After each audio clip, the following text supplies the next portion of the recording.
I'll bet Danny Parker and Tom Van Allen. I guess it would have had to be Tom Van Allen. I'll bet that he watched The Stepfather, and I'll bet that's what he got the inspiration from.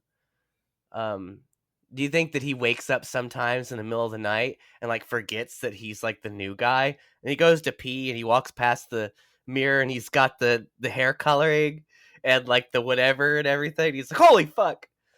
He scares himself. Do you think that happens? Maybe the first few days before he got used to it. Yeah. And he stands in front of the mirror. Am I Tom Van Allen? Or am I Danny Parker? Well, I'll let you decide. Who am I here? Yeah. Terry O'Quinn and Val Kilmer present. Just don't tell Terry Quinn what he can't do. Terry O'Quinn what he can't do. Okay.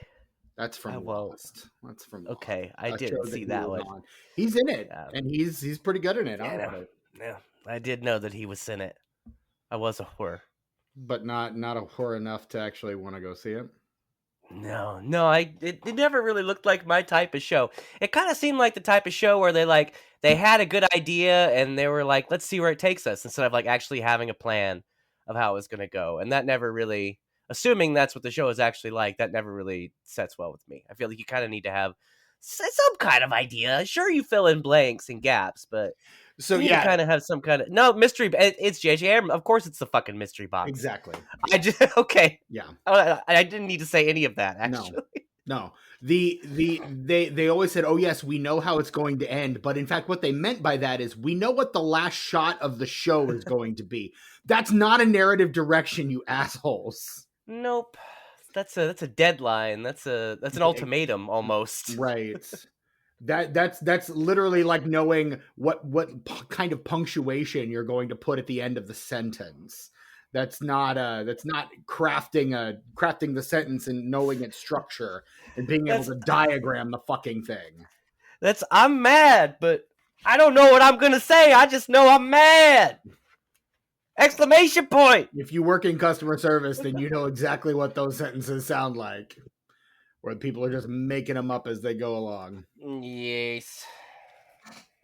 All right, now should we start this episode in earnest? Yes, please.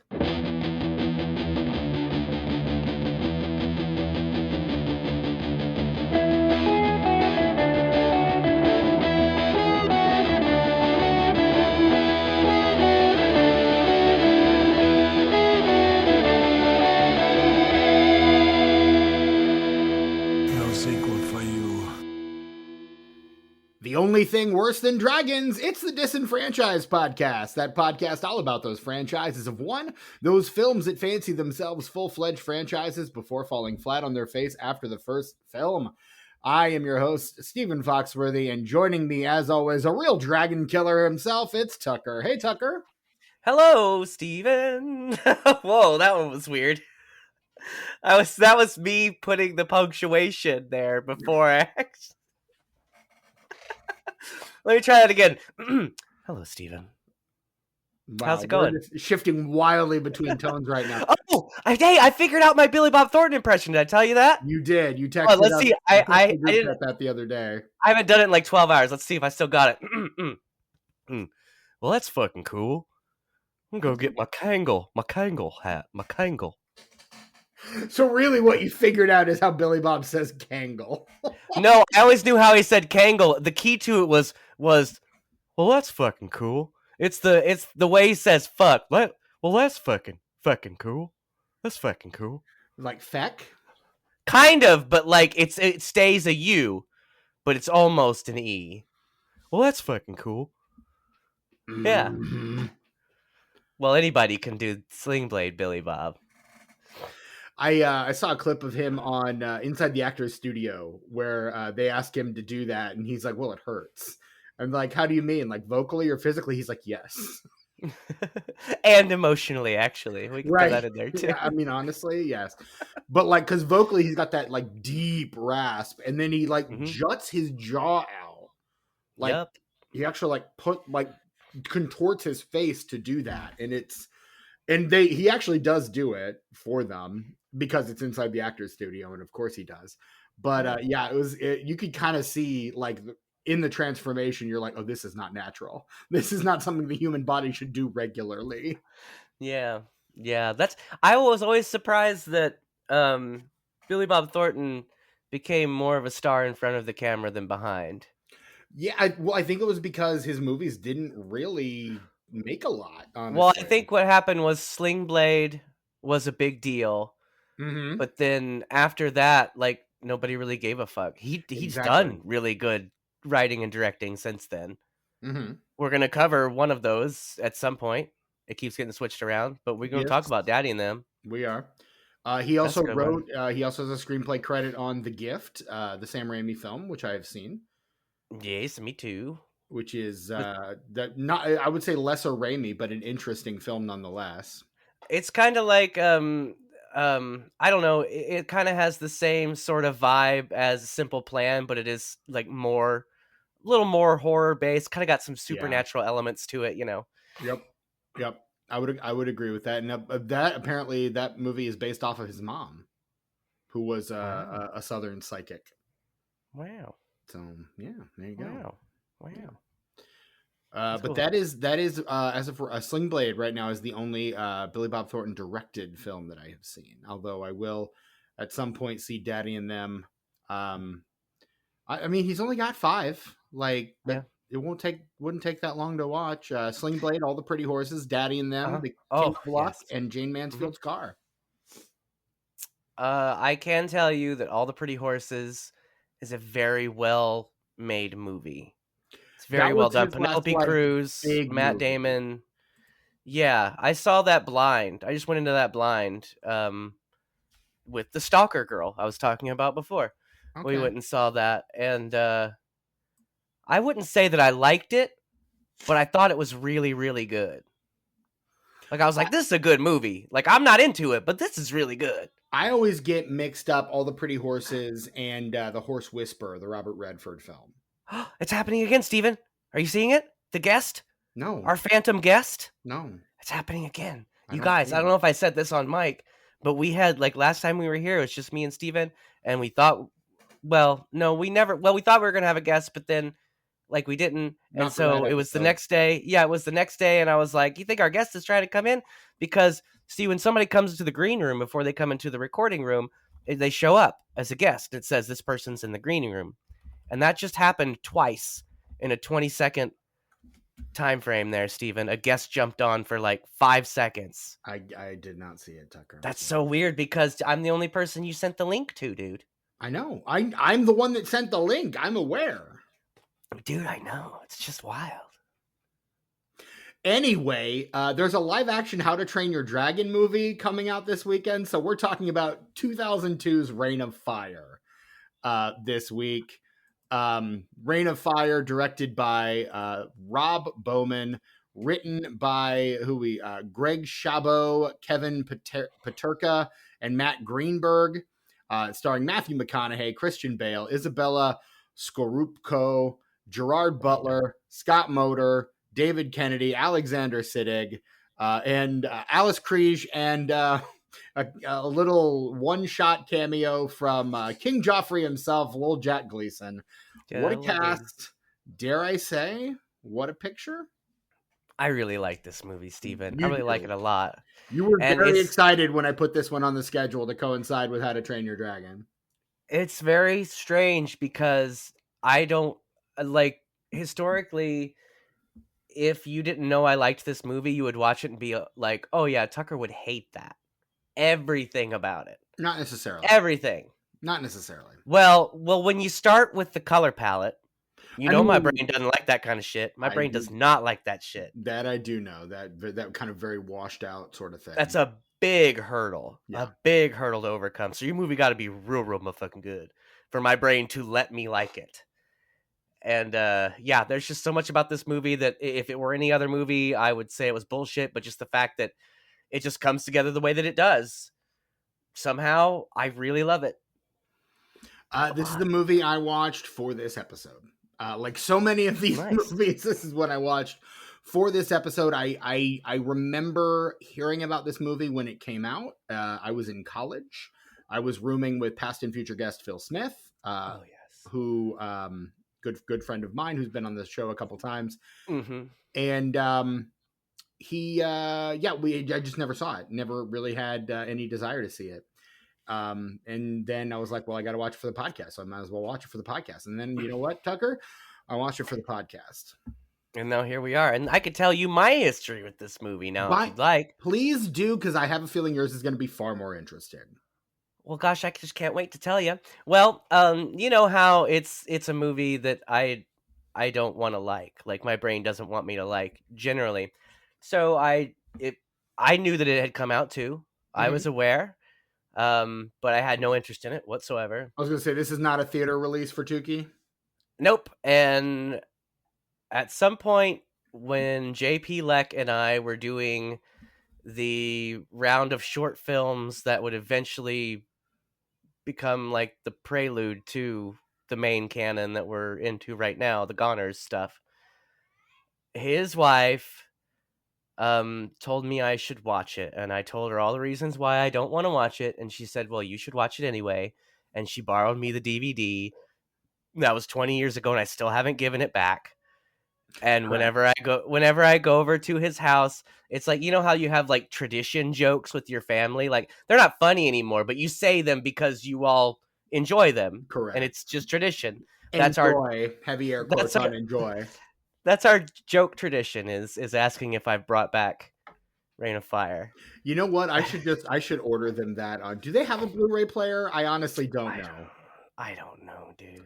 You know what? I have to assume they do because his movie only was released on Blu-ray, so I have to assume that. So I'm betting hard money they don't have a 4K player. I should just buy them a copy of Reign of Fire just as a and sign it on Tucker's behalf. Apologies on the and then you'd kill the joke, man. You kill the joke. We wouldn't have the joke anymore. You could still have the joke. It's just they have a better copy now. I did pay $4 to rent this, though, because as you can see behind me, all of my DVDs, Blu-rays, 4Ks, VHSs, and various other physical medias, video games are all in these milk crates. Yeah. Double. See how wide those are? Those are double wide milk crates, boy. You sent the picture to the group chat, so I have seen it. Yeah, Tucker be moving. Mm-hmm. So we're like trying to compact as many episodes as we can into a very tight recording window. When does this one drop? This one drops a week from this coming Thursday. Okay, a week from tomorrow.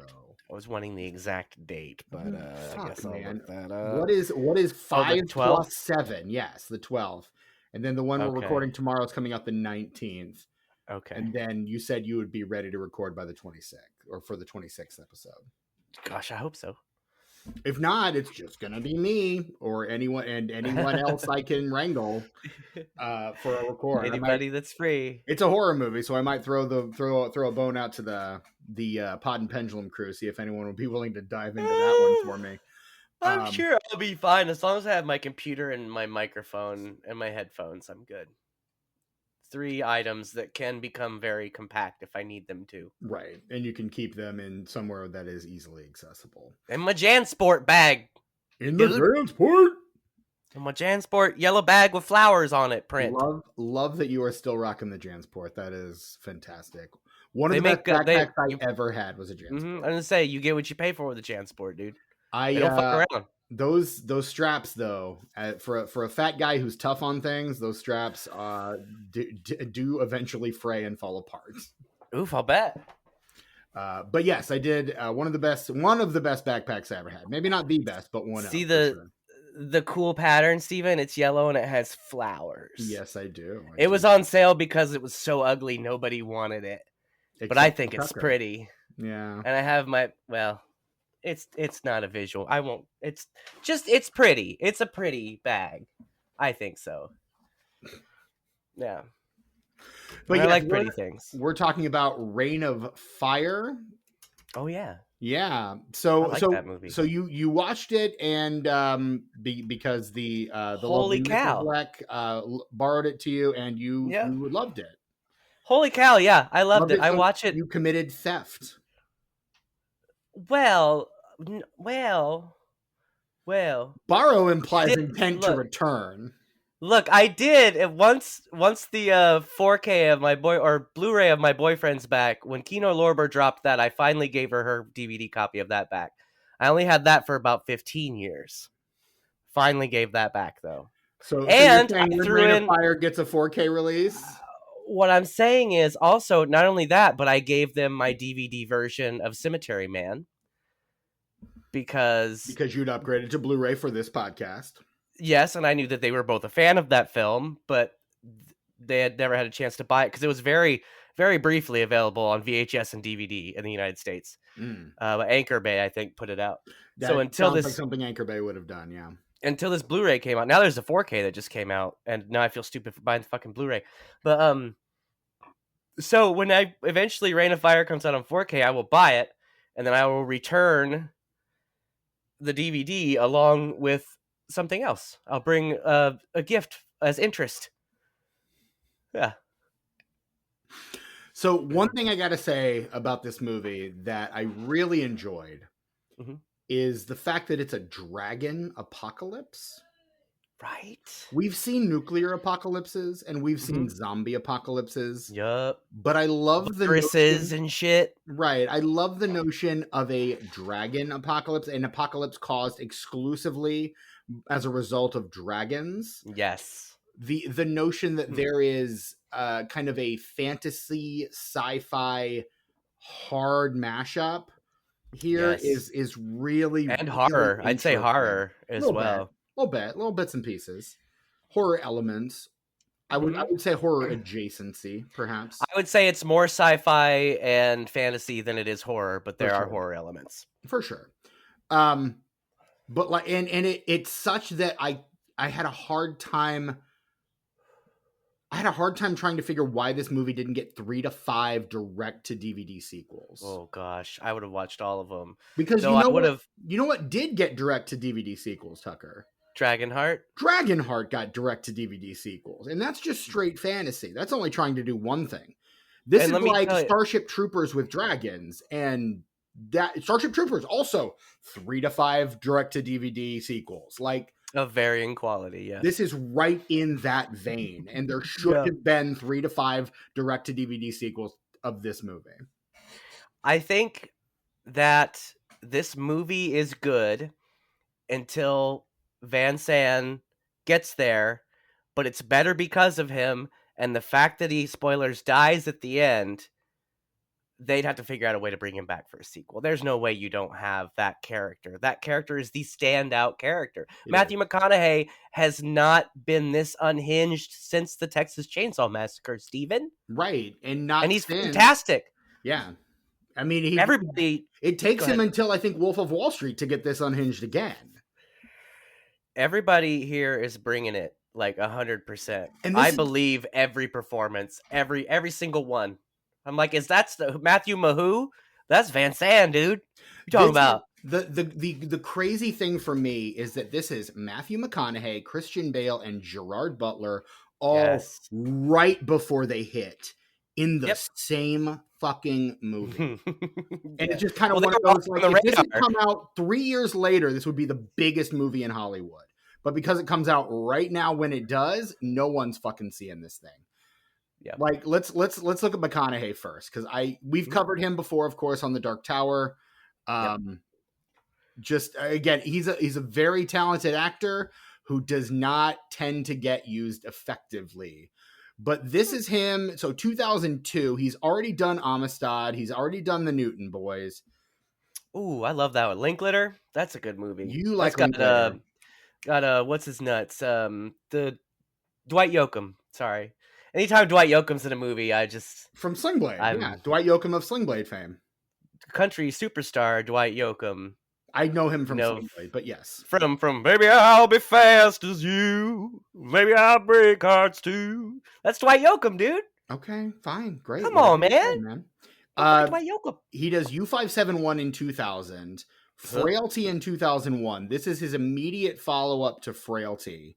And then the year later, it's How to Lose a Guy in 10 Days. He's leading a movie in Sahara, a future episode of this podcast, Sahara. Like, after this, he enters his rom-com era Yeah. You also have Two for the Money, Failure to Launch, We Are Marshall, Fool's Gold, and then Tropic Thunder. And Tropic Thunder is like, I would say, the thing that kicks off the McConaissance. Yeah. You've got like one other rom-com, Ghosts of Girlfriends Past, that he has got to get out before that starts. And then The Lincoln Lawyer, Bernie, William Friedkin's Killer Joe, which is a fucking masterpiece. The Paperboy, Mud, Magic Mike, and then he's just off. Magic Mike, just stratosphere. So I think he's probably the best established at this point. For Bale, he is already. I mean, he was a child star. He did Swing Kids. He did. What's the Newsies? Newsies, yeah. Newsies and Swing Kids. He does in 92, 93. He's in Little Women. And he had some independent film roles that earned him a lot of recognition at the time. Stuff like Velvet Goldmine. Yes, and which comes in 98. What was the one with Francis McDormand where he plays the musician? It's a neighborhood in Los Angeles. Not Mulholland Drive. Metroland. Nope. Keep looking. It's oh gosh, this is gonna bother me. Canyon. Canyon. There you go. Thank you. That comes out right before this. Same year. That's what we're supposed to believe, that Christian Bale is singing a Sparkle Horse song. I don't know if you know who Sparkle Horse is, but Christian Bale does not sound, nor does he look like he could ever sound like dude from Sparkle Horse. R.I.P. It's a good song though. Someday I Will Treat You Good. That's a good song. That's a real good song. Check it out if you haven't heard it. Sparkle Horse. Just check out Sparkle Horse in general. R.I.P. He's in the 1999 Midsummer Night's Dream, the one with Stanley Tucci and Callista Flockhart. He does American Psycho in 2000. That's probably his big break. He's the villain in future episode of this podcast, Shaft, in 2000. Oh, he is, and he's good too. I believe it. You don't get to see him in that kind of role really, and he really eats it up. I don't know who he plays in Captain Corelli's Mandolin, but he's there. I don't fucking know either. Who cares? I've never seen it. I don't know if he's the cuck or the brother. I really don't. And here's the thing: I don't know that I care. I don't care. I don't care. I don't think that was for me. And then Laurel Canyon, and then Reign of Fire, and then right after Reign of Fire, he does Equilibrium. Ooh, that was another big one with the nerds. The nerds loved him. We sure did. Nerds love him. And then we get The Machinist. We get Howl's. He does the English version of Howl's Moving Castle, Harsh Times, and then he's fucking Batman. And again, then he's off to the races. That was very dangerous what he did with The Machinist. Yes, it was. He got very skinny. You saw him in this movie. Yeah. He basically went from Batman Begins to The Machinist. I'm sorry. He went from this to The Machinist to Batman Begins. Right. And basically put all of that fucking weight back on. Mm-hmm. And if you've seen The Machinist, holy fuck. He's so skinny. He's nothing. He could blow away in a stiff breeze in that movie. He literally starved himself for that movie. Well, here's the thing. He came on to this movie, apparently, what I read. He came on to this movie having, kind of starved himself, looking very gaunt and thin, because he figures post-apocalypse, people aren't going to be having, a lot of mass and bulk. And then he sees Matthew McConaughey and he's like, oh, I'm going to have to fight this motherfucker. I better start going to the gym. And so he actually does have to go to the gym and start bulking up in order to try to at least feel like a threat to McConaughey. I'm looking at Jerry Butler's filmography now, and his first big role seems to be Dracula in a little film called Dracula 2000, which came out, let me check my notes here, in the year 2000. I was always disappointed that they didn't call the sequels, because it's like Dracula Ascension and Dracula something else. Right. They should have called it Dracula 2000 and then the subtitle, because I didn't even know those were sequels to that movie until years later, and someone told me, and I finally watched them. I was like, the first one's the best, but that's a pretty decent trilogy. I'm glad I watched them. Well, and of course, that title feels like an homage to the Hammer film Dracula AD 1972, which comes out in the year of our Lord, 1972. Hey, imagine that. Imagine that. And then you've also got, apparently, there's also a film called Dracula AD 2015 that looks like it is very, very, very, very low budget, starring, written by, and directed by someone named Joshua Kennedy. I Yes. don't know who this dude is, but apparently, I love that box art though. sure. That's the only reason I even know about that movie is 'cause I've seen that box art and it's just like stupid and awful in like the best way. Right. He does a movie called Shooters in early 2022, but like this is really seems like his big follow-up to Dracula 2000. And then the next year he's in Lara Croft Tomb Raider - The Cradle of Life, the sequel to Part 2. the Angelina Jolie Tomb Raider film. And then after he gets a big bump off of that, Hollywood's trying to cast him in everything, and then they cast him in future episode of this podcast, The Phantom of the Opera, the Andrew Lloyd Oh, I Webber thought it film. was going to be Gamer. No, Gamer comes along a lot later. Like Gamer's not until 2009. I think that's kind of where he figured out where he fits into Hollywood. He did the Gamer, and then he's kind of. I feel like after that, he's sort of stuck to like your B action movies. Before that, I would agree with you, but before that, he's got 300 in 2006 and Yeah? Rock'n'Rolla in 2008, which I would say both of those are a little more. I think those are lead ups to Gamer, but yeah. But yeah, Gamer's another one of those. Like the villain in that movie is It's Dexter. Michael C. Hall, who I love, but like really. Yeah. And then a couple years after Gamer, he's doing the How to Train Your Dragon films, which he's playing the same role in the live action movie. So there are now 3 movies that exist where Gerard Butler is in a movie about dragons that ends with some kind of incendiary something being shot down the throat of the major dragon to kill it at the end. Spoilers. Nice. But yeah, I mean that is fucking wild. How much of the rest of the voice cast is reprising their role? We're gonna get a Jay Baruchel? No. Okay. Absolutely not. No, that's too bad. I think he is the only one. I think he was much older than his character when that originally came out too, because he's supposed to be a teenager. I think he was like in his 30s when that first one came out. And then Nick Frost is doing the Craig Ferguson role in nice. In that. Mason Thames is the actor playing Hiccup, the Jay Baruchel role.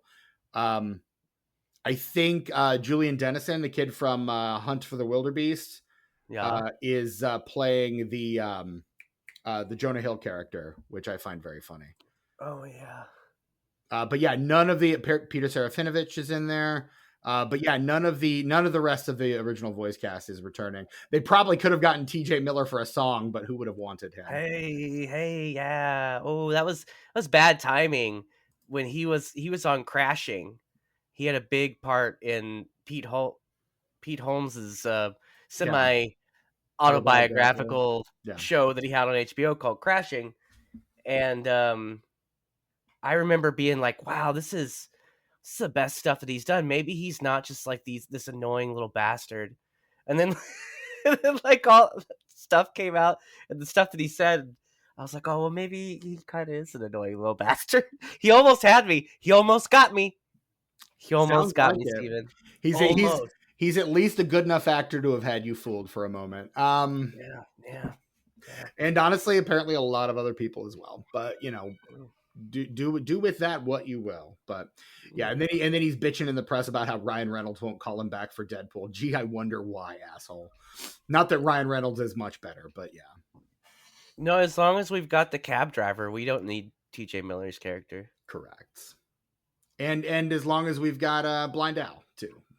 Yeah, because I mean they're essentially the same character. Right. It's just, human people that, are very sarcastic with Deadpool. Like what I mean, that whole movie is just, Well, and I would argue that Mohinder is more fun because he speaks in a very unique way, which makes the jokes funnier. Right. Which makes it more fun to listen to. Mm-hmm. T.J. Miller, he's funny, but his voice is kind of annoying. Yes. He has a very distinctive voice. We'll cover him again when we talk about the Emoji Movie.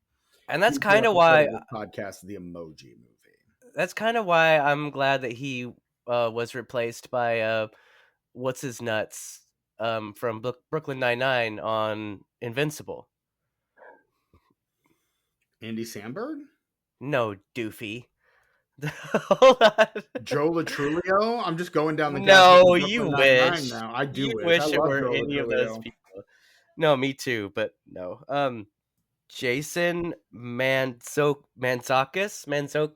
Jason Mantzoukas. Yeah, he replaced TJ Miller. He's the one guy on the Pimento. teen team that's really, yeah, but in Invincible, he's the jerk guy that turns out okay at the end. I mean, Jason Mantzoukas is good at playing like very loud asshole type roles. And his voice is similar enough, but not as annoying as TJ Miller's. He definitely has, again, one of those very distinctive voices. Indeed. Which helps him out quite a bit, I think. So yeah. And fuck none TJ of those Miller, people but none really. of those people are in this movie. No. Which is crazy. You know what's crazy is not in this movie, Tucker, because this movie seems like it should have this person in it. And I texted you this when I was watching the film. This movie feels like it should have Barry Pepper all over this motherfucker. Oh yeah, I'd take some Barry Pepper for sure. For sure. Ooh, Enemy of the State. Come here, Barry Pepper. Let's hang out in Enemy of the State. What's up? Battlefield Earth, Barry Pepper. Pretty much every like Michael Bay movie in the 90s, Barry Pepper, what's up? I was gonna say Barry Pepper had a run right about this time, like late 90s, early 2000s. Barry Pepper was at his peak. Barry Pepper's Craigslist ad is, "Are you Jerry Bruckheimer? Are you Michael Bay?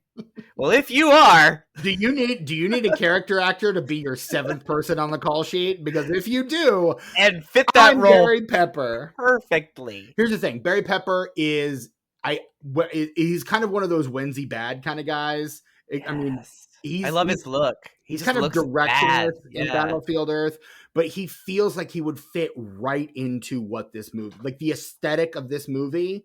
For like sure, he is right there. Like give him some, he'd have dreads. I feel like he would have dreads. 100%. Like, and honestly, as good as McConaughey is here, if you need, if like he wasn't available, you can fucking bet Barry Pepper's the next person on your list. Look, it wouldn't be as iconic. No, but it would still, we would still be talking about this movie. It would still be a movie that people would like. And here's the thing: it might have gotten Barry Pepper more work. Barry Pepper may have had a McConaughey-esque rise shortly after that. Maybe. Because here's the thing: Barry Pepper's a very good actor. That's true. He's an insanely good actor. Rarely gets to showcase it, if you ask me. He is one of those guys who just shows up in shit. But he's one of those guys, when he does show up, you're in good hands because it's fucking Barry Pepper. He's in Saving Private Ryan, I think, as the sniper in that movie. Like he was showing up in shit. He's in the Coen Brothers True Grit. He's in The Green Mile as one of the guards. He was in that alligator movie in 2019 called Crawl. He was the dad. Oh, wow. That girl who was like caught in the basement. I did. It was pretty fun. Stuck in the basement with that alligator. Like he is just. Oh, he plays Tom Ripley in a Ripley movie. He does I'd watch that. Exactly. Yeah. Like there have been a handful of Ripley movies, and he's I think they're one of the ones. I think they're running all of them on the Criterion Channel this month. Hell yeah! Like even like the old one, like from the 70s or whatever, with Alain Delon. Yeah, I think they're running all those on the Criterion Channel. I need to just be like slightly more well off to subscribe to the Criterion Channel, just ever so slightly. Like if I got a $2 raise, I would subscribe to the Criterion Channel. Here's the thing about the Criterion Channel that makes it not quite worth it for me. I know that if I had the Criterion, I have streaming services that I subscribe to that I barely watch now. Yep. I know the Criterion Channel would be one of those, because I know that the only person who would ever want to watch anything streaming on the Criterion Channel at any time in my household would be me. And so I would have to I'd have to find out some middle ground with my partner to figure out when we're going to watch something on the Criterion Channel. We'd have to come to some kind of agreement on that. Yeah. But yeah. But yeah, Barry Pepper should 100% be in this movie. It just feels like a fucking Barry I Pepper movie. I would argue most films would could stand to have a little Barry Pepper in them. Most. Mhm. I mean, Most. yeah, he was on fire right around this time. I mean, he does Saving He's his Private peak, Ryan yeah. is his kind of his first big one in 1998, and then also in 98 he does Enemy of the State. The next year it's The Green Mile. The next year he's the lead in Battlefield Earth. Yeah. A couple years after that, in 2002, he's doing We Were Soldiers with Mel Gibson, Spike Lee's 25th Hour. Like he's having a bit of a time right now, and then he just kind of like he does the Dale Earnhardt TV movie. He does in 2006 do Flags of Our Fathers, the Clint Eastwood film.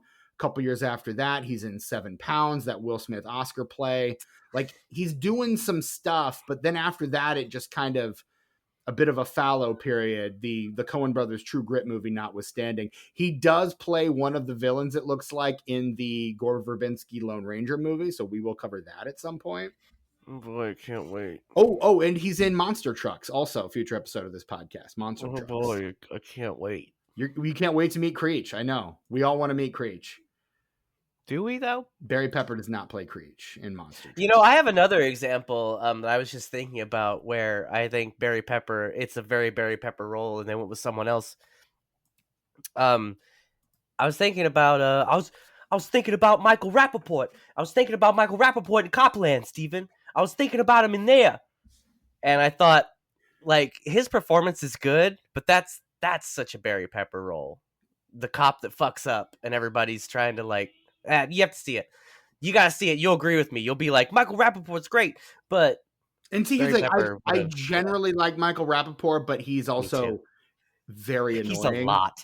I find him exactly, and that's it. I feel like, and here's the thing: like Michael Rappaport is he will dial it up just 2 degrees too far most times. Yeah. Whereas Barry Pepper always is at the he knows, pun intended, he knows exactly how much spice to put on it. How to pepper it? Yeah. He knows how to pepper it in just right? Like he knows the man knows what he's doing, and it just again, this feels like if there was a Creedy-esque role for Matthew McConaughey's character, like if that guy had a second that was not the girl, the love interest character, that would be Barry Pepper. Like you would get Barry Pepper for that. Where it just feels like one of those, like we just kind of wrote him out of the movie. Like we had Barry Pepper on the call sheet, we just wrote him out. I don't know why. Like it feels like that. Yeah. And you know, Steven, as much as I would love to call this episode 234 Barry Pepper, I do have to tell you that this movie makes me cry, Steven. Does. This movie makes me cry, and it has every time that I've watched it in the exact same spot, and I always forget that it's coming, and that's why it always gets me. It's when Gerard Butler dies, and he turns around and he has to like deal with what he's dealing with, but he also has to make sure that these kids are okay. Right. And they start doing their little prayer, Steven. Boy, I'll tell you, it gets me every time. I'm like, that's straight up humanity right there, dude, man. Sometimes you gotta turn around and just fucking keep going, dude. Bale plays that so well. Oh boy, like Bale plays that incredibly well. It's kind of one of those, like, again, if this were a bigger movie, that would, you could almost say that's almost like a kind of like a star making kind of like turn there. Like he plays it so straight and so real. Like he's just seen his best friend die. This guy who he's been in the shit with for so long. His brother. The only person that it would have made him sadder to die would have been his little orphan kid. Yeah. Legitimately, yes. And he has to keep from breaking down. And what got me was not him breaking down, but everybody, all the other adults in the room stepping up to do what he had started doing. That's what really gets me. When they realize that he's not able to continue, they pick it up and they carry it forward. That's the part that really gets me, is that this is not just a group of people who are together by happenstance. Like, this is a family. This is a group who belong together. And yeah, I found that is a poignant moment, to be sure. Indeed. I love the fact that they're in a derelict castle, because Yeah. again, it's that thing that threads this fun line that this movie has. And again, I love how well it walks this tightrope Hmm. of fantasy and science fiction. Like, we're in this derelict castle, but we've got armaments, we've got tanks, we've got helicopters, we've got guns, not a lot of ammo, but a lot of guns. In modern clothes, but they're tattered and they're worn, almost like medieval peasantry. Like, they're really threading that needle perfectly in the aesthetic, the lore, the world. And I'm a sucker for world building. Like, the Oh world yeah. building in this movie is really solid. And it goes on for a surprisingly long time before the conflict is Mm-hmm. introduced. In fact, just the intro to this movie, just like the prologue basically, Right. which is, Christian Bale as a kid and he goes to see his mom and then oops all dragons, Yeah. In the Uh not too distant future of 2004, I that's think. that's like 15-20 minutes itself. Yeah. Well, I mean, you're And paying then Alice Kriege, so you might as well give her something to do. yes, and The then you've great got Alice another Kriege. half hour before, like, at first you're like, oh well, these guys, they went out and they went out and did the dangerous thing of getting the crops when they weren't ready yet. Mm-hmm. Dragon came. You're like, okay, that's the conflict. We got to figure out, how are they going to get food? That's what this movie's about. Yep. Nope. Nope. Nope. Guess what? It's The only fucking thing not. worse, than dragons, Americans, which Americans, is yeah. the best fucking line in the movie. Here's the thing that really, like, and I don't know, I don't think this was intentional, but Yeah. this is 2002, so this is like the onset of the war against terror, like Bush's Yeah. war against terror, that he basically conscripts England into assisting with. And it feels very much like, we got, these Americans with the chip on their shoulder show up and they're like, we're going to fight your war for you. And in fact, we're going to steal your guys and you're going to join us whether you like it or not. Like, it feels like a commentary on that, but but in the same way, maybe not, because it's got I don't know. It feels like there's that metatextual angle that may be accidental, but like England, like America pulling England into a war it doesn't really want to go on the offensive for, just because we're allies, as it were. I suppose so. Now that you mention it, I don't know how intentional that. Well, I don't know. Yeah, I hadn't thought about it that and way. that's why I say I don't know that it's intentional, and maybe it's not. It may just be completely coincidental. Yeah. And I was not able to find out a lot about the writers of this movie. The initial script writers, Greg Chabot, I'm not entirely Mhm. sure, and Ken Paterka. Um, I don't know that they have a lot of other credits to their name. I think the only other movie that they have to their name is Greg Chabot has a video game called, or he's an actor in a video game called Mutant Rampage Body Slam from 1994. And Kevin Paterka is he's in the editorial department for a short film called Chico and the People from 92. So Oh wow. this is kind of their only credits, and they wrote the script and sold it to I think it was New Line, and then it was kind of reworked by Matt Greenberg in 2000. So they wrote this in 96. So if there's any of that overlap there, it feels completely unintentional based on what I'm reading here. I mean, it still works though. Yeah, very well. Convenient, sort of convenient accident there. Mm-hmm. But yeah, it's kind of one of those the light miracle things that happens. It do be like that sometimes. Alexander Siddig said in a 2015 interview with the AV Club that an AD walked, or a PA walked into the makeup trailer while they were all getting their makeup done, and announced that if they see Matthew McConaughey on set or out in the streets of Dublin where this movie was filmed, they were only to refer to him as Van Zandt. To which Alexander Siddig said, "Yes, and he can call me Elvis." And then he followed it up with, "But he didn't call me Elvis. In fact, he never called me at all." Well, there you Which go. is such a great line, honestly. Wowzers.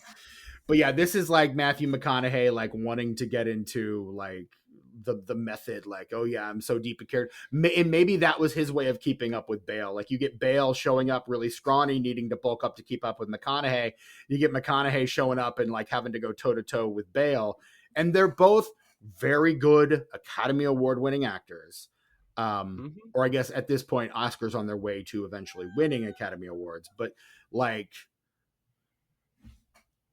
I mean, it's just, maybe they're each upping each other's games as they work together, as they work off of each other. Like, each one is kind of bringing out something in the other to help them step up a little. Yes, dude. I know what you're saying. Okay, that's very interesting. I have to sneeze now. Okay, that was a big one. Sounds like it. Golly, it sounded like it. I mean, looked like it. Yeah, if you could have heard it, wow, I may have deafened you. If I gotta do it again. Holy shit! Oh, that was lovely. Thank you. Now I can stifle my sneezes completely if I need to. Oh, I can too. It kind of hurts, but it can happen. But the more I let go, the more satisfying the sneeze is. I find it doesn't stuff me up as much either, because a lot of times when I sneeze, I get, it's happening right now, I get stuffed up after I sneeze. But if I'm loud, usually it doesn't do that, but not this time, because I guess I'm just sick, Steven. I guess I'm just fucking sick now. I'm sorry to hear that, man. I guess that's it. That's the nail in the coffin right there, man. Ah, shit. Whatever. All right, start the podcast again. I guess if there's a this feels like an attempt to kind of thread a needle, because this is the year that the Two Towers, Lord of the Rings, the Two Towers comes out.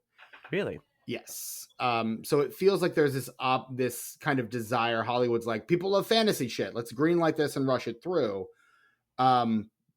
without really understanding exactly what people like about those certain fantasy elements. Like, people loved the grand epic storytelling of Lord of the Rings. You can't just throw a fantasy thing into a movie and expect people to go for it, which I think is ultimately what happened here. Which is not to say that this is a bad movie. I just think it's a misjudging of what people at the time wanted out of a fantasy film. I agree. I think it was ahead of its time. It certainly, as far as I know, it was the mainstream introduction of CGI dragons. Like everything else, like Smaug, and Dragonheart and all the other shit, like Game of Thrones, all came after that. Like Dragonheart came before. Did it? Well, that looked like shit anyway. So Dragonheart did come before. I do know that. What's interesting is I think why the dragons look so unique in this, and they look so good, mostly because it's a very dark movie, and that's how you make things look better when it comes to CGI. But I also happen to know that this movie was manually animated. Like, when you animate digitally, like you have like points of this is where the character is going to bring this part, and it's kind of automated. You just put the points in where it needs to go and what it needs to do. Now, instead, they sculpted the models in clay, and this was the first time that they had scanned sculpted models into a computer to be animated, which is the same technology they used in the first Donkey Kong Country game on the Super Nintendo. Oh, okay. So, yeah. So I guess it would be in movies then, because they did it in video games before that, because that was in the 90s. But anyway, this is the first time in CGI that they had done that for any kind of character. And they I don't want to say hand, but manually animated every scene. It was digital. Right. But they did it all frame by frame. And that's not something that was done then or is really done since. Yes. So and now you know. I just happened to read a little thing about that yesterday, Steven. I thought I'd share it because I thought it was really interesting, because I really do. I think the effects look great in this. So much of it is practical. A lot of it is matte paintings, which look fantastic. Right. And the dragons, It's Jurassic Park, dude. It looks great to me. It's before it's right when CGI first kind of started out, so they hadn't really fucked it up yet. Now everything just looks too smooth. It looks too good. Right. Well, and I mean, you've also got Two Towers this year where you get the CGI application of Smeagol or Gollum into those Mm-hmm. films. And that is also another one of those great triumphs of CGI and one of the, again, first instances of motion capture use in cinema Yeah, as well. So, I mean, we're really another making technology from video games. exactly. We're taking those video game elements, applying them to film, and it takes, I think, the right filmmakers to apply them correctly, because applied incorrectly, they look like horseshit and age terribly. But 100% even the agree. elements of this that age, I don't mind as much because they still kind of work. There's some green screen Yeah. stuff, Oh, but outside of that, obviously. Yeah. it looks fantastic. Yeah. And then that part at the end where Matthew McConaughey like takes that big ass axe and just goes diving into that dragon's mouth, like that's fucking cool as And hell. like, what did he expect? Right. I do love that he gets eaten though, because you see him Yes. do that, and you're like, oh, he's gonna take that motherfucker down by himself. Yes. Nope, he gone. Here's the thing. I think you could do if you wanted to do something like this now and do a prequel, you know who you should cast in the Van Zandt role? Who? Jai Courtney. Oh, I thought you were gonna say Barry Pepper. I was like, oh, No, I don't know. I mean, you know, I do like a little pepper on it. No, no, I think Jai Courtney would actually like. He's got the look. Like Yeah. there were a couple moments in this where I'm like, man, Jai Courtney's good. Oh no, wait, that's Matthew McConaughey. Shit. But he's got like that kind of Jai Courtney look to him. Like if you wanted to do like a Van Zandt prequel thing now, or even just a full on remake of this movie, Jai Courtney as Van Zandt is that's your go. That's your get. And here's the thing, he'd do it. He'd 100% do I'll it. bet. Yeah. I don't think that guy's that picky. No. He would probably do it in a heartbeat. Now, and I don't know, you probably get like, I don't know, fucking Miles Teller or someone to play the Christian Bale role. I don't fucking know, but yeah. Yeah. Like that, Yeah. I mean, that feels like a good kind of trade. And maybe you switch the roles. Maybe Van Zandt is like, you know, the British guy, and Miles Teller is the American guy. The Christian Bale character is the American guy, because they're, you know, so Jai Courtney's Australian and Miles Teller is American. So yeah, and Throw I don't know Tom that Miles Hardy in Teller there is good somewhere. at accents. Yeah. And then you know, just to season it up right, you get a little Barry Pepper. Yep. Yeah. Absolutely. We love Barry Pepper around here. We do love. We I think stand Barry should Pepper. we change the name of the podcast to the Barry Pepper Show? Here's the thing. I would not mind covering Barry Pepper and his filmography. Could we do a Barry Pepper month? Let's check. Let me check Barry Pepper's filmography, because here's the thing. I don't think he's in a lot of failed franchise starters. I really don't. Now look, Enemy of the State, I know that doesn't seem like it would be a franchise starter, but it is a Bruckheimer. So like, you know, if it had made enough money, it would have gotten a sequel. Here's the thing. We've already got two.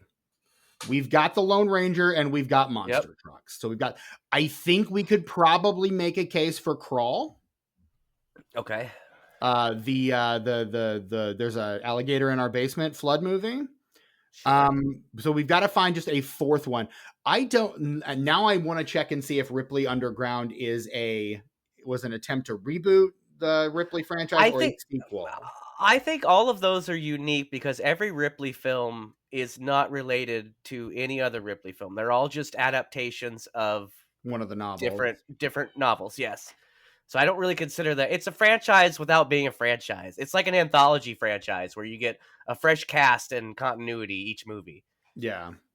I love that in the release and description of Ripley Underground on Wikipedia, the last sentence of it is, the film is the least well-known Ripley adaptation.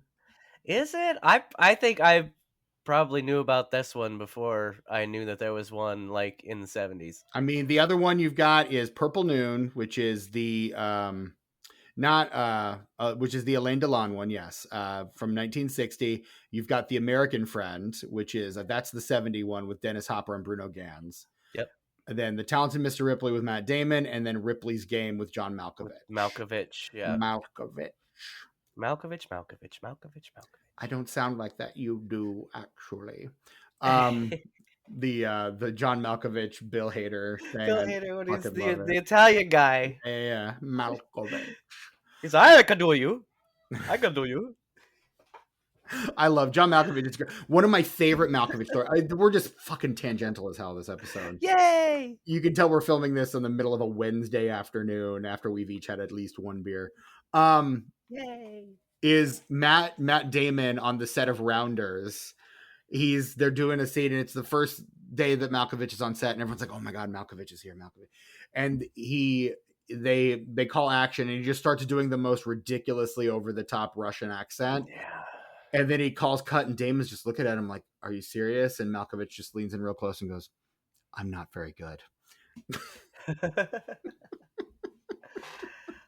Oh, see, that's it's kind of like a Socrates thing though, where he's like, the smart people are the people who know that they know nothing. Maybe Right. that makes John Malkovich a really good actor because he thinks he sucks. Because like his accent in that movie is so over the top He's that amazing. it makes his character scarier. Yeah. Because he's a scary guy, and you're like, Mhm. and why does he talk like that? Yes. That makes it more frightening. And it's the same thing that Sam Jackson is trying to go for in the first Kingsman movie, and to my thinking, not as successfully. Yeah. Not as I successful. didn't see that one. I didn't see that one yet, but since I saw that one I liked from the same guy, I might look at it. You know, our boy Brett is a big fan of the Kingsman films.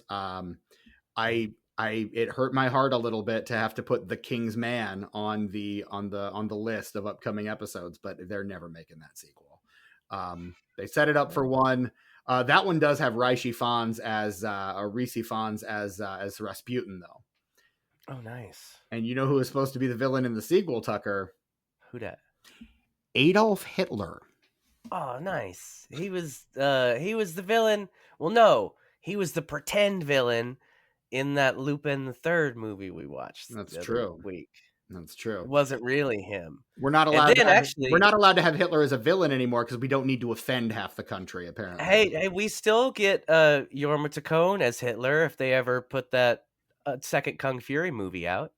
You saw that footage, right? You heard about this? You seen this? You read about this, Steven? No. So there's a second Kung Fury film, a feature-length Kung Fury film. I didn't even know there was a first one. It's a short film, but yes, and a video game. But in that original short film, Jorma Taccone of The Lonely Island played Hitler, and he reprises his role in the feature-length film that was shot like 5 years ago, but one of the investors like pulled out or like isn't letting it be released for some reason, or so it's dumb investor shit, and it's just been sitting for 5 years. And Arnold Schwarzenegger's in it. Like, there's so many. It's a big movie. It's a low budget movie, but it's got a lot of big people in it. That's the reason it took us so long to get The Other Side of the Wind, was investor shit, because one of the investors was the brother-in-law of the Shah of Iran before Iran got, that government got overthrown. So, wow. Straight up, wow. What's up, Kung Fury? Let's go. That's a conversation that Hope and I are going to have on my other podcast in about 20 years when we finally get to cover that movie. It's going to take forever. He's barely just been born. Yeah. Barely. Yeah. We're on we just dropped episode 3 yesterday as of the release of this episode, and we'll be dropping episode 4 next week as of the release of this episode. But we'll talk about that as we close up today. What else, Tucker, do we need to be talking about with regard to, let me check the title of this episode, Reign of Fire from 2002. Well, it's real good. That's for sure. I like their restraint and waiting until the credits to play a new metal song. I know it was probably very tempting through most of the film, but they stuck with the score, and I applaud them for that because it works. You throw some Creed or some shit in there, that would have just cheapened the whole fucking thing. But you pop it in on the credits, I'm cool with that. No, whatever, let's do it. Let's I'm get down. Absolutely inclined to agree with you on that point. New metal was kind of all over the place at this time, and the restraint and discretion there, well done. Yeah, they could have very easily. Oh, the only song you get that's not score is fucking Hendrix. That's all you get. It's not score. I mean, although as the helicopter comes flying in, as the Americans come rolling up, I could have gone with some Creedence "Fortunate Son." You can almost hear it. You kind of It's there in can. the background somewhere. It's not in the soundtrack, but it's in our No, hearts. yes, we feel it. We feel it. I mean, that would have that's kind of one of those songs that should be retired from being in movie soundtracks, is Fortunate, like that, and Sympathy for the Devil and House of the Rising Sun. And We don't need Fortunate Son because John Fogerty lives inside of every one of us. that's true. Every one of us who call ourselves an American, John Fogerty It's lives true. and breathes in the beating hearts of every American man, woman, and child. Yes. That's what it is. Yes. That's what it is. God bless you, John Fogerty. Let And to that all midnight special shine the light on me, dude. Oh, let the midnight special shine a ever loving light on me. Oh, good stuff. That's one of my Good stuff. number one jukebox songs. Okay. If I'm putting a song on a jukebox, that's going to be one of them. Okay. That and Down in Mexico by the Coasters. Mm. It's a good jukebox song too, but only a very specific version. There's different versions. See, when I was in high school, and again, this speaks more to who I was in high school, I did the John Mulaney thing. He tells that story about how he goes into a diner in Chicago and they load up the jukebox with What's New Pussycat over and over and over and over again. I would do that, but with Hanson. Mbop. I would just load up a jukebox with Mbop as a kid. That's probably pleasant the first 2 or 3 times. Yeah. After 5 or 6, though, I think for me, it would get lost in the background for longer. That's why it would take me to notice. Like I'd be like, oh, this song, yeah, and I just kind of forget about it, and then I wouldn't notice that it had stopped and started over again. It'd be 10 minutes later, I'd be like, man, I didn't know this song was that long. What is this? Is there like a In-A-Gadda-Da-Vida-esque cut of this song? Like, what's going on? Is this the live version of Dazed and Confused that takes the entire side of an LP? Is that what we're doing? Is this Dick's Picks? Are we watching the Grateful Dead live? What's happening? Nope, just Steven going hog wild on a jukebox. That's Steven, all. the easiest job I ever had is I was the DJ at this station in Brownsburg? Brownsburg? Is that a place? Yes, Brownsburg, Indiana. That's I know people who live in Brownsburg. Okay, I'll so there used to be a radio station there. It is now a Jesus station. Yeah, but it was a deep cut station back in the day. And I did this show with this girl named Gretchen, and it was called the Grateful Dead Request Hour. Sorry, not hour. Grateful Dead Request Show. And it was the easiest job I ever had because we'd throw on like maybe in 2 hours, like 2-3 songs. Yeah. All live, like 45-minute versions of the song. We go out, smoke cigarettes. We get Pizza King from next door, you know. Just fuck around the whole time. One of the few Doonesbury comics that I actively remember from when I was a kid. It was a Sunday one, and it's like music is playing, and this guy's like running all over the place, and he's like playing tennis, and he's, you know, out driving around, and then you see him look at his watch in one panel. The next panel, he's just casually walking through a door, sits down at a DJ booth, grabs a record, and goes, "That was Bach. Here's some Beethoven." Yes. And then just walks back out the door, like just perfect. You know what the best? Sounds very much like that. You know what the best part of that job was, though, Steven? No. Is when our show led into Dr. Demento, dude. And not only is that an honor, not only is that an honor, and one of the only times that a station in Indianapolis or in that area has carried Dr. Demento, right? But I got to turn on the transistor in the bottom, the receiver in the basement, because it's a nationally syndicated show, and you had to have a special kind of receiver, and you had to tune it to the right thing, and then you would get it and you would broadcast it. And so as Gretchen was wrapping up, I had my stopwatch and I had the receiver, and at a certain time she would fade out and fade Dr. Demento in, then I had to have it on and tuned and ready to go for her to fade it in. Nice. It was very exciting. Analog shit was so much more fun, Steven. Let me edit something on reel to reel, please. GarageBand is cool. But have you ever like made music with razor blades and tape? Because I have. Of course I haven't. Because I have, and it's I feel fun. like you know that. I feel like you asking me that is really It's just rhetorical. It's it rhetorical. is and entirely rhetorical. But yeah. Yeah, man. Anyway, I don't. Anyway. That's a way too long of a rabbit hole that I don't want to go down right now. But analog editing was fun, kids. Putting together a film as a projectionist was a whole lot of fun, and you get to cut stuff, and you get to tape it together, and you get to cut it again. And You then get if to you're mark it with chalk. Tyler Durden, you got to put a big old pee-pee in there. That's true. Reign of Fire comes out on July 12th, 2002. A big weekend for movies. 4 new releases, of which Reign of Fire is one. The number 1 movie in America this weekend, though, is not Reign of Fire or any of the other new releases. It's the second weekend of a movie I saw in theater, a sequel to one of the great comedies of the 90s, Men in Black 2. Oh, that I'm sure you were very disappointed when you saw that. Yup. Man, that one And just from the opening frame, you're like, nah, this isn't. No, fuck. Oh, what have I done? I'm disappointed every time I rewatch it. Oh, what have I done? Why am I here? We're trading Vincent D'Onofrio for Lara Flynn Boyle and Johnny Knoxville. No slight to Johnny Knoxville or Lara Flynn Boyle, but they are even combined, no Vincent D'Onofrio. Now that's bad CGI. Yes. Really bad. Yes. Barry Sonnenfeld, you let us all down. Yeah, we still love you, but you fucked up. We do. Everybody does. We have to love Barry Sonnenfeld because he gave us 3 of the great comedies of the 90s in Addams Family, Values, and Men in Black. Like we stand. And you love his film Wild Wild West. That one's, And he was, wasn't he? He was the cinematographer, right? For the Coens, for their early film. Yes. Yeah. He's the cinematographer on Miller's Crossing. Blood Simple. He's the guy that comes in to announce that Barton Fink has a phone call in the movie Barton Fink. Like that's he's their guy to start off with. And they were Raimi's guys. Like they wrote with Raimi. Like it's kind of they're all connected there.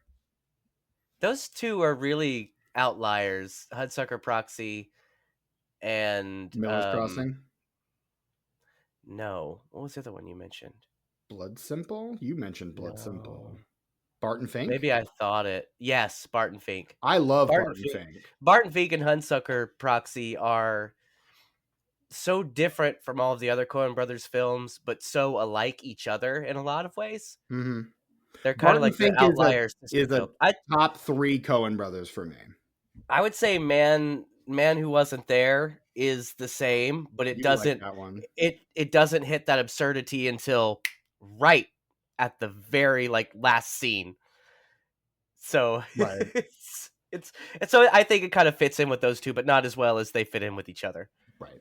Anyway, in second place, a place filmed in my partner's hometown, a little movie called The Road to Perdition, starring Tom Hanks and Paul Newman. Apparently, when she told me that when Tom Hanks mentioned to someone, hey, nice town you've got here, it was literally front page news. The next day in the newspaper, Tom Hanks says Moments, nice town. Filmed in Moments, Illinois, which is where the next season of the Ryan Murphy show Monsters was also filmed, with Charlie Hunnam playing Ed Gein. Word? Yeah, I think one of the seasons of Fargo was filmed there too. I think maybe season 4, the one with Chris Rock, was filmed in Moments also.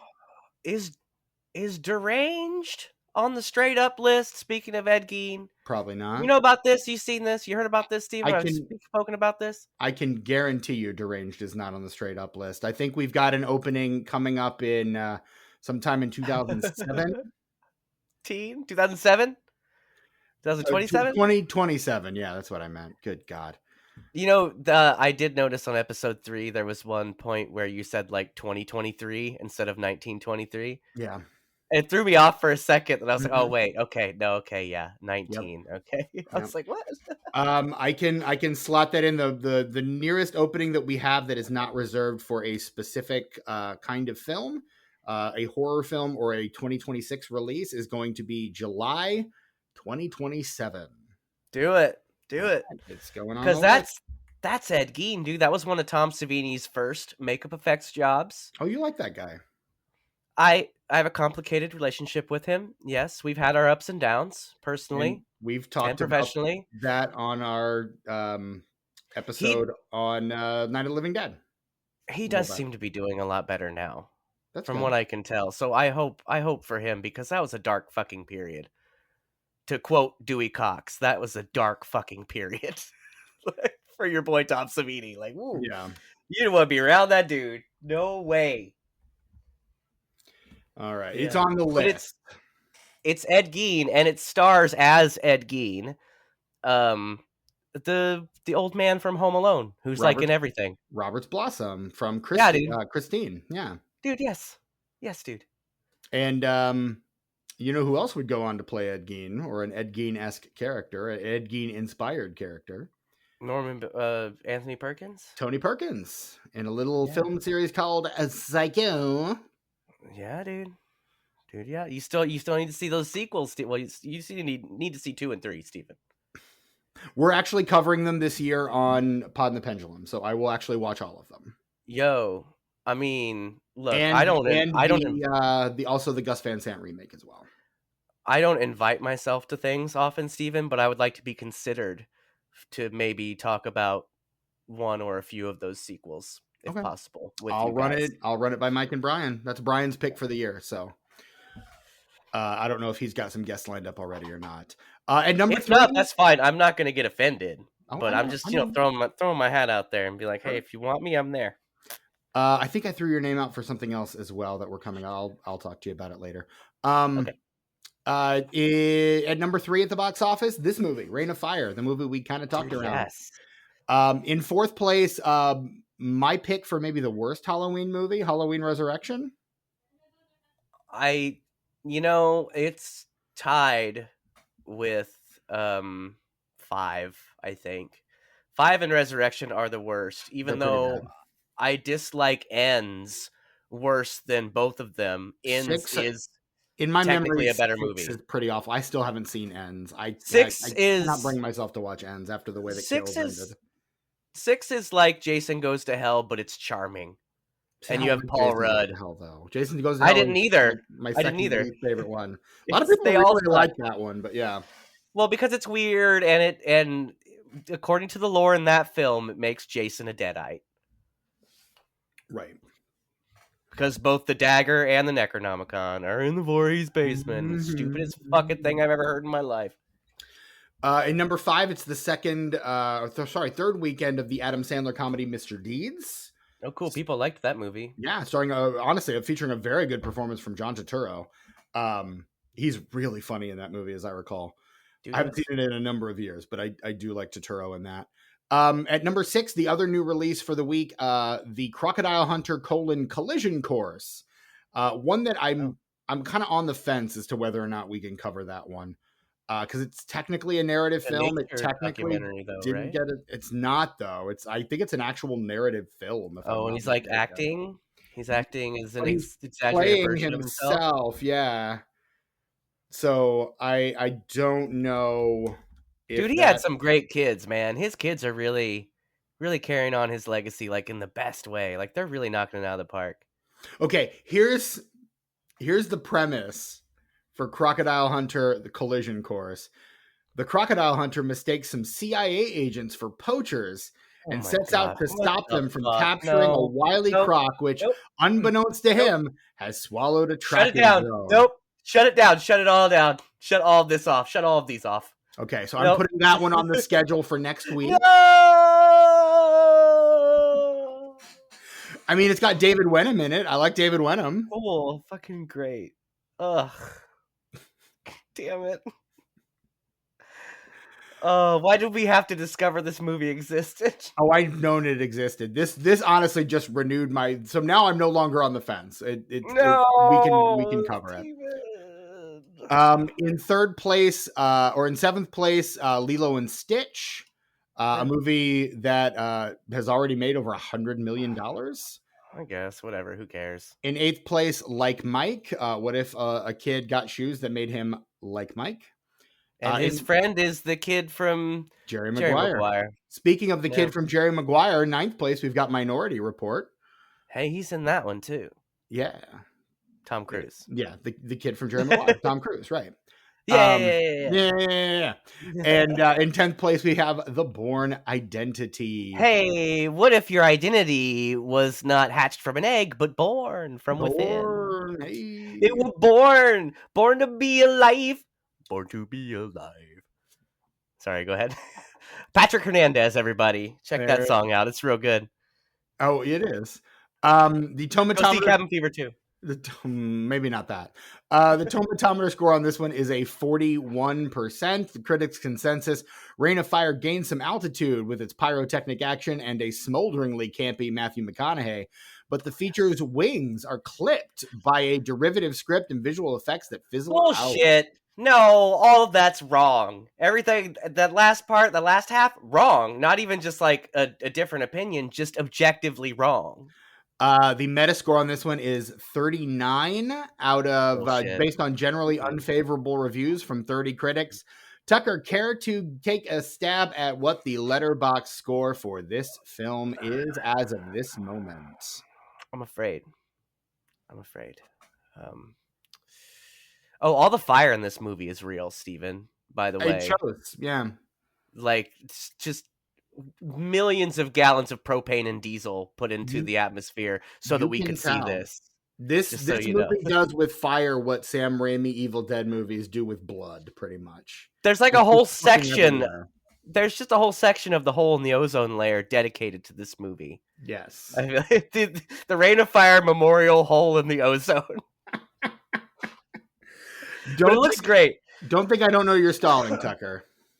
Look, I don't know which way to go with this. Letterboxd is tricky, which is why we started this in the first place. I'm going to say that this film has done better with reassessment than it did originally. So I'm going to say I'm going to lean higher and say it's going to be, but how high do I want to go? 3.0 to 3.5, somewhere between 3 and 3.5.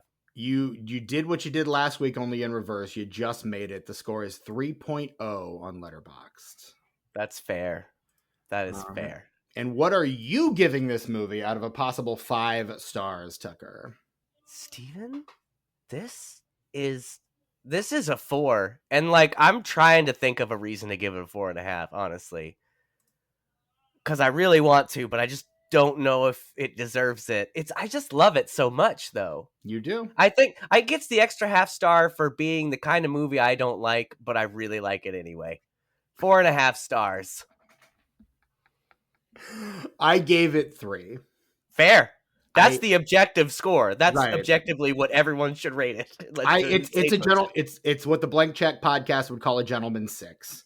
Yeah. Like it is a pure fun popcorn movie. I love the world building. The lead performances are a lot of fun, but there's not much else to it, which is fine. But again, because it moves, pacing in this, it doesn't matter. Yeah, it runs right through all the shit. Exactly. 2 hours, and it feels like a crisp 90. Well, I mean, if for you maybe, but yeah, I won't. Not with the way you watched it. No, I'm sorry, Steven. No, I won't get into it. I will not get into it. But yeah, I mean, it's kind of. I would say it's fine to good. And I had fun.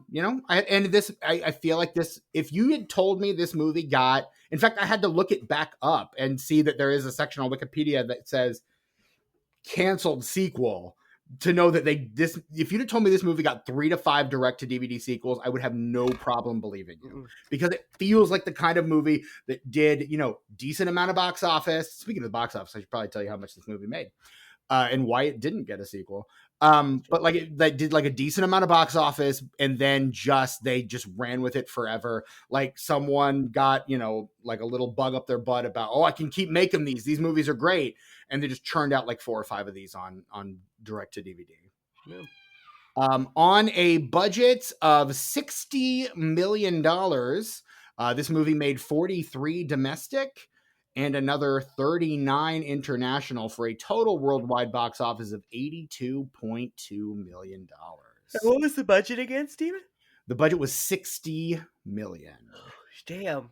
So Damn, almost got him. didn't quite Almost. get to the point where we would be able to drain some sequels out of this. I think if it had been a bigger hit on home video on DVD, we probably would have gotten those sequels. But Yeah. as it stands, this movie feels relatively forgotten, culturally speaking. That's too bad. I Which is like it. wild because it's pretty fun. It I'm not saying it's a great movie. I'm not saying it's gonna be one of my all time favorites or anything like that. But no, it's pretty fun. Yeah, I like it a lot. So, I like it yeah. a lot. And I would probably recommend it to just about anybody because it's not offensive in any way, and No. it's just a fun movie, and there's some really earnest moments that work, and Mhm. when it's over, and that's fine. I think I'd recommend it to pretty much anybody. Absolutely, yeah. And you get to see Christian Bale shoot an arrow down the throat of a dragon, And it looks so rad. And part of that Yes. is actually practical. Some of the dragon stuff is practical, not a lot of it. You can tell the stuff that is, honestly, and I think that's what helps the effects hold up as well as they do. Is they do the Jurassic Park thing where they have the models and they're animating they're doing the character computer animation based off of the stop motion that Phil Tippett has already put in place. Like it Yep. feels like you've got a mix of the two, and that's I think when these things at this era anyway work best. Yeah, agreed. So there you go. Did it. That's it. That's Rain of Fire. We'll be back next week with another episode. But in the meantime, you can check us out on social media at Disenfranch Pod. I think we're on Bluesky, YouTube, and Letterboxd these days. You can give us a follow at any of those platforms. Also, if you're over on Spotify or Apple Podcasts, wherever you get your podcasts, leave us a nice, juicy 5-star rating and review, please and thank you. We do really love those reviews. Leave us a review, a good one, and we'll read it here on the podcast. That is my promise to you. Haven't gotten one in a while, so go ahead and check, do that so we can get some more of those out there. You can also follow our Patreon, join the official conversation of Disenfranchised at patreon.com/disenfranchpod. For absolutely $0, you can join our free tier and get regular episodes dropped into your feed every month. But you can also talk to us in the comments. Tucker and I will respond as we are able. To Tucker much more than I, although I have a feeling he's getting ready to be busy. Yep. And perhaps not as able for the next week or two to do that. But yeah, we generally do try to respond when we can. And also, you can join if you want to, support your local podcast, give us a little extra cash. You can spend $5 a month and you can upgrade and receive bonus content, including monthly previews of what we're covering at the beginning of each month. What are we watching? Tucker and I just recorded one of those That's true. last weekend. week. Yeah, so that'll be dropping, I would assume, probably sometime this week or next, sometime soon. And also episodes of unenfranchised, not reenfranchised, that's the main feed. Unenfranchised, disenfranchised, and what's the other one? Disenfranchised at the Movies, where the most recent one of those, Tucker and friend of the show, Evan Wilson, covered the 2024 film The Apprentice with Jeremy Strong and Sebastian Stan. So make sure you check that out. Patreon.com/disenfranchpod. I'm your host, Stephen Foxworthy. You can find me on Bluesky and Letterboxd at Chewy Walrus. You could also listen to my other podcast mentioned earlier in this episode with friend of the show, Hope Stough, formerly Hope Lickner. She and I are covering the life and work of the great Orson Welles. It's called Welles University. We just, as I mentioned, dropped episode 3. Orson Welles is born unto us this day. So be sure to check that out over wherever you get your podcasts. Again, ratings and reviews, much appreciated for that. You can find our absent co-host, Brett Wright. I think he's off storming a castle somewhere. You can find him on Letterboxd at sus_warlock and nowhere else. Don't think about it, please. Tucker, where can we find you? You can find me on Instagram.